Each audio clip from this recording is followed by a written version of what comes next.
우리가 원하든 원하지 않든 우리의 신앙을 잘 유지하기 위해서는 사도 바울에게 있었던 가시가 우리들에게도 필요하다는 것입니다. 하나님은 그의 자녀들을 사랑하셔서 많은 은혜를 받은 자들에게는 가시를 허락하십니다. 왜 이렇게 하십니까? 오늘 바울이 말씀한 것처럼 교만하지 않게 하시기 위해서입니다. 이 교만은 우리가 잘 아는 대로 가장 무서운 죄악이 아닙니까? 하나님은 교만한 자를 대적하신다고 말씀했고 겸손한 자에게 은혜를 주신다고 말씀을 했습니다. 교만하면 여러분 다 망하게 되는 것이죠. 그래서 하나님은 그의 자녀들을 사랑하시기 때문에 교만하지 않도록 하기 위해서 가시를 주신다는 것입니다. 오늘 본문에 바울에게도 하나님은 육체의 가시를 주셨습니다. 여러분, 이 바울이 특별한 죄를 지어서 가시를 주신 것이 아니라 바울 그도 죄성을 가지고 있기 때문에 은혜를 많이 받은 바울에게 겸손하도록 하기 위해서 육체의 가시를 주셨다라는 것입니다. 하나님은 바울에게 놀라운 계시도 허락하시면서 더불어 육체의 연약함도 허락하셨다는 것입니다. 따라서 놀라운 계시만 은혜가 아니라 가시도 은혜예요. 참 여러분, 바울이 많은 그 계시를 받은 것에 대해서 바울이 언급하고 있지만 그것도 은혜지만 가시도 은혜라는 것입니다. 우리는 놀라운 계시만 필요한 것이 아니라 가시도 필요하다는 것입니다. 바울에게 주어진 이 육체의 가시에 대해서 많은 해석들이 있습니다. 이 가시에 해당되는 헬라어는 또 다른 의미로 막대기라는 의미가 여기에 포함되어 있는데, 이 조그만 가시가 찔려도 아픈데 막대기가 여러분 박히게 되면 이건 고통이 말할 수가 없는 것이죠. 이 단어는 헬라어 구약 성경에서 이스라엘 백성들에게 유혹과 올무가 되었던 주변국들을 사용할 때 이 단어가 사용되는데, 우리가 구약 성경에 보면 이스라엘 백성들이 범죄할 때마다 하나님께서 이방인들을 들어서, 정말 가시와 같은 이방인들을 들어서 이스라엘 백성들 찌름으로 인해서 이스라엘 백성들이 회개하고 믿음을 지키는 이런 내용을 구약 성경에서 보게 됩니다. 그때 그 이방인들이 바로 이 가시와 같은 이 존재들이었습니다. 그래서 이 오늘 바울에게 있었던 이 가시는 바울을 핍박하는, 이 복음을 전할 때 바울을 괴롭히는, 바울을 핍박하는 사람들이다, 이렇게 해석을 합니다. 그리고 중세 주석가들은 그 가시는 일종의 성적인 유혹이었다, 이렇게 또 해석을 합니다. 바울이 결혼을 하지 않았기 때문에 성적인 유혹이 그로 하여금 힘들게 했다, 이렇게 해석을 하고, 개혁주의 주석가들은 영적인 유혹이다, 또 이렇게 주장합니다. 죄성이 있기 때문에 바울이 믿음으로 살려고 했지만 다른 한편으로 또 이 죄를 지으려고 하는 이런 유혹들이 바울을 괴롭혔다고 이렇게 해석을 하고, 또 다른 주석가들은 육체의 가시가 끈질긴 유혹이 아니라 육체적인 약함을 가리킨다, 그렇게 또 해석을 합니다. 그래서 대표적인 주장이 간지를 의미하고 있고, 그리고 이 바울이 예수님을 만났을 때 아주 큰 빛에 의해서 꼬꾸라졌기 때문에 안질이 이 시력이 좋지 못했다, 안질이 있었을 것이다, 이렇게 해석하고 또 두통을 또 의미하기도 합니다. 그러나 오늘 고린도후서 12장에는 이 바울의 가시에 대한 이 직접적인 언급은 없습니다. 어떤 요소인가, 그거는 말씀하고 있지 않는데, 중요한 것은 이 가시가 바울에게 너무너무 고통스러운 것이었고, 그리고 그의 사역에 방해가 되어졌기에, 따라서 바울은 이 문제를 두고 기도했다고 그렇게 오늘 본문에서 말씀하고 있습니다. 참 여러분, 얼마나 힘이 들었으면 바울이 이 가시가 떠나가도록 기도했다고 오늘 본문에 말씀하고 있는데, 8절에 보니까 이것이 내게서 떠나가게 하기 위하여 내가 3번 죽게 간구하였다, 그렇게 말씀하고 있습니다. 사도 바울은 가시가 떠나가도록 기도했습니다. 3번 기도했다라는 것은 간절한 기도고 온전한 기도입니다. 예수님도 겟세마네에서 십자가를 앞두고 3번 기도하셨는데 상징적인 의미로 정말 간절히 기도하고 온전한 기도를 의미합니다. 그런데 바울의 이런 간절한 기도에 주님은 바울 뜻대로, 바울이 원하는 대로 응답하지 않고 가시가 떠나가도록 기도했는데 하나님은 바울이 원하는 대로 응답하지 않고 9절에 보면 오히려 내 은혜가 내게 족하도다. 이는 내 능력이 약한 데서 온전하여짐이라 말씀을 해 주었습니다. 가시가 그대로 있는 게 너에게 유익하다라는 응답을 허락해 주었습니다. 자, 여러분, 바울이 자신에게 주어진 가시가 떠나가도록 기도했지만 자기가 원하는 대로 응답은 받지 못했습니다. 그런데 하나님이 원하는 대로 응답을 받았는데 이것이 바울의 삶에 있어서 굉장히 중요한 전환점이 된 것이었습니다. 자, 주님이 원하는 기도의 응답, 이게 정말 축복이고 중요하지 않습니까? 중요한데 따라서 우리는 우리에게 가시와 같은 고통이 있을 때는 반드시 바울처럼 기도해야 한다는 것입니다. 내 뜻대로 응답이 되지 않아도 우리가 기도할 때 주님 뜻대로 응답을 받는 것, 이건 내 뜻대로 되는 것보다 더 중요하기 때문에 가시와 같은 고통이 있을 때 반드시 기도해야 합니다. 기도하지 않으면 내 생각대로 가시를 해석하게 되면 여러분, 그러면 더 고통스러워지고 신앙도 잃게 됩니다. 자, 어려움이 있을 때 그 어려움을 자꾸 내가 해석하려고 이렇게 되면 여러분 더 고통스럽게 되고 나중에는 불신앙의 사람이 되고 교회조차도 나오지 않게 되는 이런 상태가 일어날 수 있다는 것입니다. 그래서 내 뜻대로 응답을 받지 못해도 기도할 때 더 중요한 것은 주님 뜻대로 응답을 받는 축복이 있기 때문에 어려움이 있을 때는 반드시 기도해야 하는 것입니다. 자, 기도는 우리의 문제에 대한 주님의 뜻을 알게 합니다. 여러분 믿으시길 바랍니다. 기도할 때 우리의 문제에 대해서 주님의 뜻을 보여주신다는 것입니다. 주님은 기도한 바울에게 주어진 가시를 통해서 주님의 능력을 온전하게 하신다고 말씀해 주었습니다. 자, 자기 뜻대로 응답은 받지 않았지만 주님의 뜻을 알게 된 바울입니다. 주님은 그를 겸손하게 하시기 위해서 가시를 허락한 것을 바울이 기도함을 통해서 알게 되어졌습니다. 그리고 기도는 내가 나를 사랑하는 것보다 주님이 나를 더 사랑한다는 것을 깨닫게 해주는 것이 기도라는 거예요. 여러분, 바울은 가시가 떠나가는 것이 자기에게 유익한 것이라 생각했습니다. 그런데 주님은 가시가 있는 것이 너에게 유익하다. 자, 여러분 우리가 참 나를 가장 잘 알고 나를 가장 사랑한다고 하지만 여러분 정말 나를 가장 잘 알고 사랑하시는 분은 주님이십니다. 그런데 기도할 때 그걸 알게 되죠. 정말 내가 나를 가장 잘 알고 사랑한다 하지만 여러분 나를 더 잘 알고 사랑하시는 분은 주님이시죠. 우리 기도할 때 그걸 깨닫게 된다는 거예요. 그래서 여러분 우리가 힘든 문제를 두고 기도할 때에 하나님께서 그 힘든 문제들을 알게 하고 그리고 우리의 유익을 통해서 허락하셨다는 것을 또 깨닫게 하셔서 우리로 하여금 우리 힘든 것을 자랑하게 되고 기뻐할 수 있도록 이렇게 하나님이 우리의 기도를 통해서 역사하신다라는 것입니다. 바울은 이런 하나님의 사랑을 알고 가시에 담긴 하나님의 사랑을 알고 내가 약함을 자랑한다. 가시를 자랑하고 기뻐한다.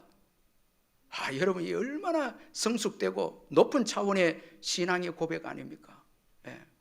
참 자기에게 주어진 문제가 하나님이 나를 사랑해서 주신 가시이다. 이렇게 받아들여서 바울은 기뻐하고 자랑한다. 그렇게 말씀하고 있습니다. 그리고 기도는 더 이상 가시에 매이지 않게 해 주었습니다. 자, 기도하기 전에는 바울이 그 가시의 고통 때문에 가시에 매여 있었습니다. 그런데 기도하고 난 다음에는 가시가 있어도 바울은 더 이상 가시에 매이지 않고 자유하게 됩니다. 9절 하반절에 그러므로 도리어 크게 기뻐함으로 나의 여러 약한 것들에 대하여 자랑하리니 이는 그리스도의 능력이 내게 머물게 하려 함이라 말씀합니다. 가시를 통해서 주님의 능력이 온전하여지니 이제 가시에서 자유하게 되고 더 나아가서 가시를 기뻐하고 자랑한다, 이렇게 바울이 고백을 하고 있습니다. 여러분, 문제를 두고 기도하시기를 주의 이름으로 축원합니다. 문제에서 자유하게 될 줄 믿습니다. 오히려 그 문제를 여러분 자랑하고 기뻐하는 또 자들이 될 줄 믿습니다. 기도하지 않으면 매이는데 기도하면 자유하게 되고 그 문제가 오히려 나에게 축복이라는 것을 고백하게 된다는 것입니다. 이게 기도의 능력인 것입니다. 마지막 우리 10절 같이 한번 읽어보겠습니다. 10절 시작. 그러므로 내가 그리스도를 위하여 약한 것들과 능욕과 궁핍과 박해와 공고를 기뻐하노니 이는 내가 약한 그때에 강함이라.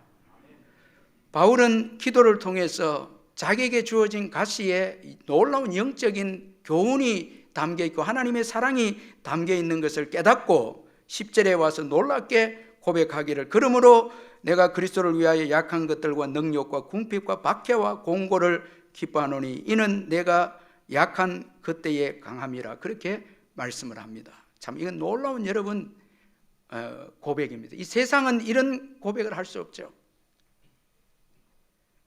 자, 가시에는 선한 목적이 있다라는 것입니다. 바울에게 주어진 가시는 바울을 약하게 해서 주님을 간절히 붙잡게 하고 이로 인해서 하나님의 능력이 머물도록 했다고, 그렇게 바울이 말씀을 하고 있습니다. 그래서 여러분, 이런 기도를 통해서 응답받은 바울은 이제 가시가 떠나도록 기도하지 않았겠죠. 여러분, 우리에게 주어진 이 가시와 같은 어려움이 있을 때 정말 중요한 기도는 주님 왜 이 가시를 우리에게 주었습니까? 이 기도가 중요한 거예요. 무조건 떠나게 해달라고. 떠나면 여러분 손해가 될 수도 있잖아요. 바울은 떠나도록 기도했는데 하나님은 안 된다고 하셨잖아요. 그러니까 무조건 떠나게 해달라 기도보다 이 가시를 통해서 하시고 하는 주님의 뜻이 뭐냐고 기도하는 것이 중요하다는 것입니다. 그리고 이 바울이 영적으로 깨달아서 선포한 20절 말씀에는 가시가 제거되는 것이 신앙의 목적이고 좋은 신앙의 결과가 아니다라는 것을 우리에게 말씀해 주고 있습니다.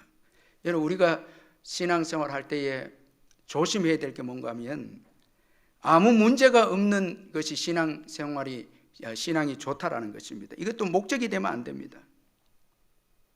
자, 여러분, 아무 문제가 없는 거, 몸도 안 아프고 뭐 가난하지도 않고 핍박도 없고, 자, 이렇게 신앙생활 하는 것이 정말 올바른 신앙이고 신앙생활 잘하는 것이고 이게 목적이 되면 안 된다는 거예요. 늘 새벽 기도에 빠지지 않는 성도님이 계셨는데 한 번은 자기 교회 사모에게 이런 하소연을 했습니다. 다들 집에서 편안히 자는데 나만 팔자가 사나워서 이 추운 새벽에 나와서 기도하네요, 이렇게 하는. 여러분, 사모님이 가만 들어보니까 이분을 잘 알거든. 너무 어려우니까, 이분이 너무 어려우니까 이런 기도 할 수 있겠다. 그런데 그분의 말 속에는 어서 좋은 환경이 오면 뭐 안 하겠다는 거예요. 뭐 안 하겠다는 거예요? 추운데 새벽 기도 안 하겠다는 거죠. 여러분, 우리의 신앙생활에도 보면 전부 기도가 문제 없는 거예요.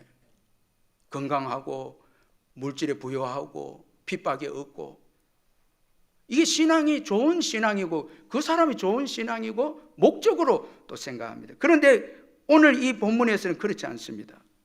신앙의 목적은 가시가 있어서 바울을 찌름으로 약하게 해서 하나님의 그리스도의 능력을 받는 것입니다. 능력을 받아서 복음을 전하는 것이 목적이지 가시가 없는 것이 목적이 아니다는 거예요. 오히려 가시가 있어야 능력을 받아서 복음을 전한다는 거예요. 복음을 전한다는 거예요.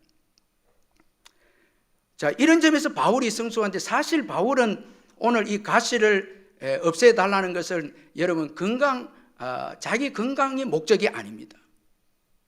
바울이 가시를 없애달라는 게 사역하는데, 자기가 생각해 볼 때 사역하는데 여러분 간절히 유력한 해석인데, 막 전도하다가 여러분 간절히 오게 되면 어떻게 되겠습니까? 그러니까 방해되니까, 사역에 방해되니까 이걸 없애달라고 기도한 거예요. 그럼에도 불구하고 하나님은 가시가 너에게 있는 것이 그리스도의 능력이 너에게 머물게 된다, 너의 사역에 유익하다는 거예요. 따라서 여러분, 신앙의 목적은 건강에 있지 않다는 거예요. 문제없는 것에 있지 않다는 거예요. 능력 있는 복음 전도자가 되는 것이 신앙의 목적이라는 거예요. 능력을 받아야 된다는 거예요. 그리스도의 능력이 머물러 있어야 한다는 거예요.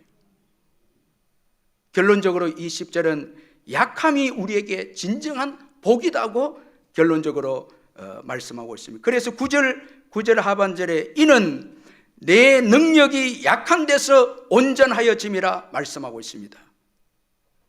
자, 하나님의 능력이 약한 데서 온전하여짐이라. 온전하여진다는 것은 이제 하나님의 능력이 완성이 된다는 것입니다. 예를 들어서 아브라함을 보면, 아브라함에게 이삭이 주어지는 하나님의 능력이 완성이 될 때가 아브라함에게 힘이 하나도 없었을 때였습니다. 그가 100세가 되어 그의 몸이 죽은 것과 같이 되었을 때 그에게 하나님의 능력이 비로소 온전히 발휘할 수가 있었다는 거예요. 하나님의 은혜로 이삭을 줄 수 있게 되었다는 거예요. 자, 10절 하반절에서는 이는 내가 약한 그때에 강함이라 그렇게 말씀을 하고 있습니다. 여러분, 교회가 문제가 될 때가 언제입니까? 약할 때가 아닙니다. 강할 때입니다. 아니, 강하다고 생각할 때입니다. 여러분, 돈이 있고 교회 숫자가 있고 권력이 교회 안에 들어오고, 중세의 대표적인 신학자 토마스 아퀴나스와 교황 이노센트 2세 사이의 대화 여러분 잘 아실 것인데, 아퀴나스가 이 교황 이노센트 2세를 방문을 했을 때 마치 교황이 그때는 이제 그 성도들의 돈을 이제 헌금을 거두는 시기였는데 탁자에 가득한 돈을 세고 있었습니다. 교황은 아퀴나스를 보자마자 이 희색이 만면해서 토마스, 당신도 보다시피 교회는 더 이상 은과 금이 내게 없다는 소리를 안 해도 좋게 되었어. 이제 돈이 막 들어오니까 그 베드로가 말씀한 것처럼 금과 은은 내게 없다, 이 말씀 안 하게 이제 안 해도 된다고 말합니다.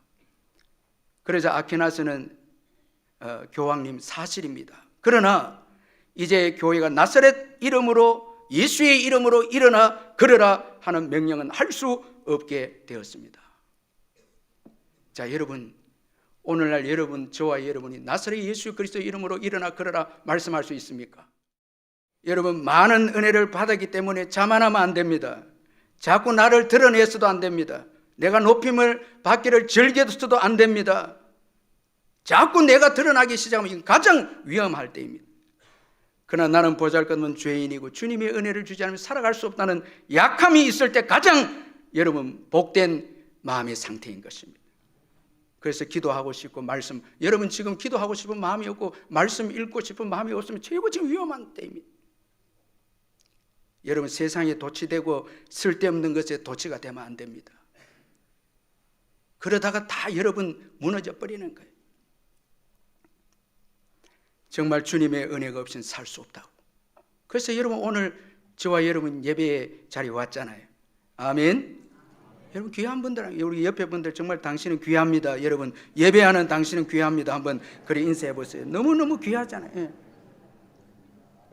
너무 귀하잖아요. 여러분 예배 아니면 살 수 없고, 여러분 제가 그렇게 말씀하면 여러분 아멘 하세요. 예배하면 살 수 없습니다. 예배 안 하면 살 수 없죠. 기도 안 하면 살 수 없죠. 말씀 우리 안 읽으면 살 수 없죠. 여기에 능력이 임해서 상상할 수 없는 축복의 인생으로 우리를 만들어가는 것이죠. 이 박리부가 사모님의 기도를 송두리째 바꾸신 예수 그리스도라는 책이 있는데, 이 사모님, 이 책에 보면 이 사모님 가정을 이야기하고 있는데, 사모님이 고3 때 목회자인 아버지가 간암 선교를 받아서 이제 진단 받은 지 2달 만에 아버지가 이제 돌아갔습니다. 그때부터 그의 가정은 큰 교회 담임 목사의 가정에서 생계가 막막한 과부의 가정이 되었다고 합니다. 그의 가정은 어머니의 간절한 기도를 통해서 날마다 하나님이 친히 내려주시는 만나와 메추라기로 사는 은혜의 삶을 살았다고 합니다. 이제 그 사모님이 기도해서 자녀들 4명의 자녀를 키우는데, 그 생계를 위해서 대학을 포기하고 공장이라도 가서 어머니를 도와라고 그 친척 어르신들이 이야기를 계속 했는데, 주님은 어머니를 통해서, 사모님 어머니를 통해서 그 사남매를 부러워할 만한 공부를 다 할 수 있도록 길을 열어주셨다는, 그 약한 가운데서 약함을 인정하고 기도했을 때 그 능력이 임해서 아이들 다 공부를 하나님께 시켜주셨다는 것입니다. 그리고 주님의 인도로 전도사 남편과 결혼을 했는데, 이 남편은 바로 유기성 목사님이십니다. 이 목사님이 결혼을 해서, 사모님이 목사님과 결혼해서 목사님 군목으로 입대해서 훈련을 받다 고관절이 깨어져서 부러져서 사역도 못하고 시댁에 들어가서 애를 키우게 되는데, 아이 우유값도 없어서 시댁에서 얹혀 사는, 정말 그때 사모님 영혼이 최고 메마르고 갈라지는 고통이 있었다고 합니다. 그런 가운데 이제 수술하고 몸이 좀 나은 남편이 이제 유기성 목사님이 군에 가서 신체 검사 받고 하면 이제 군 완전히 면제 안 되겠나 싶어서 군에 신체 검사 하러 갔는데 바로 또 입대가 돼버린 거예요. 건강이 괜찮다고 입대가 돼버린. 그 남편이 안 돌아오게 되자 어디 갔는지도 모르게 돼 사모님이 이때 이제 기도하게 되어졌다는 거예요. 그동안은 아버지 기도, 아버지 돌아가시기 전에 아버지 목사님 기도, 어머니 기도로 살아왔는데, 이제 남편이 이렇게 되니까 이 기도를 안 할 수 없게 되어졌다는 것입니다. 주님은 문제를 통해서 사모님을 하나님 앞으로 이끌었다고 합니다. 기도는 갈망이 되었고, 그 갈망은 더욱 주님을 사모하는 불이 되어서 지금까지 사모님이 간절함과 갈급함으로 기도회를 이끌어 오고 계시는데, 지금 사모님이 인도하는 기도회가 전 세계 열방을 위해 기도하는 기도회의 집이 되어서 24시간 전 세계 열방 246개국을 위해서 365일 기도하면서 각 영역과 주제별 기도팀들이 이제 운영이 되고 있는데, 제가 이 책을 읽으면서 왜 유기성 목사님이 열방 가운데 쓰임받고 그 교회를 통해서 많은 어려운 목회자들과 교회가 회복이 일어나는가 비분, 이 사모님이 이 중보 기도에 24시간 기도하는 그 약함을 통해서 주의 능력이 임하니까 그 가난한 가정에서도 자녀들이 다 공부하게 되고, 그리고 약한 그 가정에 사모님이 목사님이 어려움을 당해도 기도하기 시작하니까 하나님의 능력이 임해서 오늘까지 귀하게 쓰임받고 열방 가운데 쓰임받는 능력의 가정이 되었다라는 것입니다. 약할 때 주님을 의지하고 성령이 임하고 능력이 임하니까 상상할 수 없는 축복이 이 사모님 가정에 임하게 되어졌다는 것입니다. 사랑하는 성도 여러분, 약함은 하나님의 사랑으로 주신 선물입니다. 그래서 바울은 이 귀한 은혜를 깨닫고 난 다음에 약함을 자랑하고 기뻐한다. 왜? 더 주님을 의지해서 주님께 가까이 나가니까 주님의 능력이 임해서 바울이 더 크게 사역을 하게 되니까 약함을 자랑한다.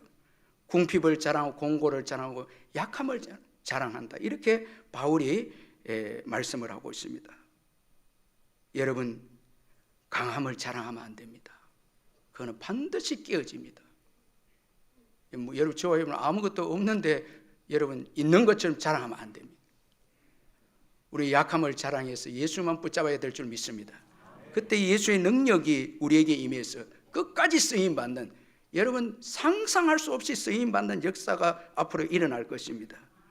우리가 약할 그때의 강함입니다. 그래서 내가 약한 걸 깨닫는 자, 알고 있는 자, 그래서 기도와 말씀의 생명을 거는 자,